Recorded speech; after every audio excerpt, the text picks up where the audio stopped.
Hello, good morning everyone. अभी हाल फिलहाल के जो एग्ज़ाम हुए उसमें अंतर्राष्ट्रीय हवाई अड्डा के बारे में पूछा गया था। तो जो इम्पोर्टेंट हवाई अड्डे हैं उनके बारे में मैंने यहाँ पर लिख रखा है। आइए जाने हवाई अड्डा के बारे में। ठीक है, तो प्रमुख अंतर्राष्ट्रीय हवाई अड्डे अभी हाल ही में ये रूपसी हवाई अड्डा पूछा गया था, जो कि असम के धुबरी जिले के रूपसी गाँव में है, जिसकी वजह से इस हवाई अड्डे का नाम रूपसी पड़ा। ठीक है, तो रूपसी हवाई अड्डा ये असम में है, याद रखिएगा। और वैसे भी आपको बता दूं कि अगर मान लीजिए कि अगर आपका रूप बहुत ही सुंदर है तो हम लोग बोलते हैं ऑसम। तो रूप से ऐसे भी याद रखेंगे ऑसम। ठीक है, तो रूपसी जैसे ही पूछेगा तो हमें याद रखना है ऑसम, यानी कि असम।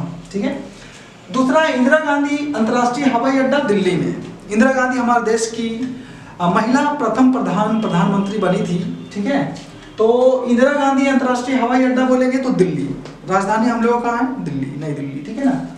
तो केम्पगोड़ा अंतर्राष्ट्रीय हवाई अड्डा बेंगलोर, केम्पगोड़ा अंतर्राष्ट्रीय हवाई अड्डा ये है बेंगलोर में, केम्पगोड़ा। तो वैसे भी हम लोग जब कैंप लगाते हैं तो बंगला की तरह ही बनाते हैं ताकि उसमें हम लोग रह पाए। तो ऐसे याद रखिए केम्पगोड़ा, तो ये अंतर्राष्ट्रीय हवाई अड्डा कहाँ है, तो बेंगलोर में। ठीक है, राजीव गांधी अंतर्राष्ट्रीय हवाई अड्डा हैदराबाद।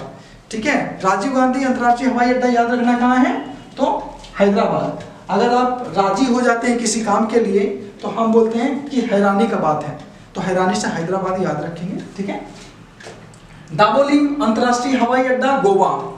ठीक है, दाबोलिम अंतर्राष्ट्रीय हवाई अड्डा गोवा।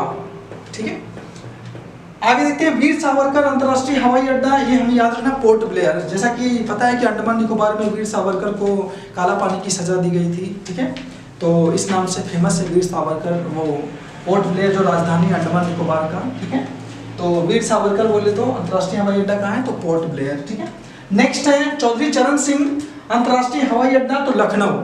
ठीक है, तो वैसे भी चौधरी चरण सिंह बोल रहे हैं तो चरण पे कौन पड़े रहते हैं, लखन ही पड़े रहते हैं। श्री राम जी के चरण पे कौन पड़े रहते हैं, लखन जी पड़े रहते हैं। तो इस तरह से हम लोग छोटे छोटे टॉपिक्स को जल्दी से याद करेंगे, उसके बाद हम लोग लॉन्ग टाइप आंसर टाइप को देखेंगे।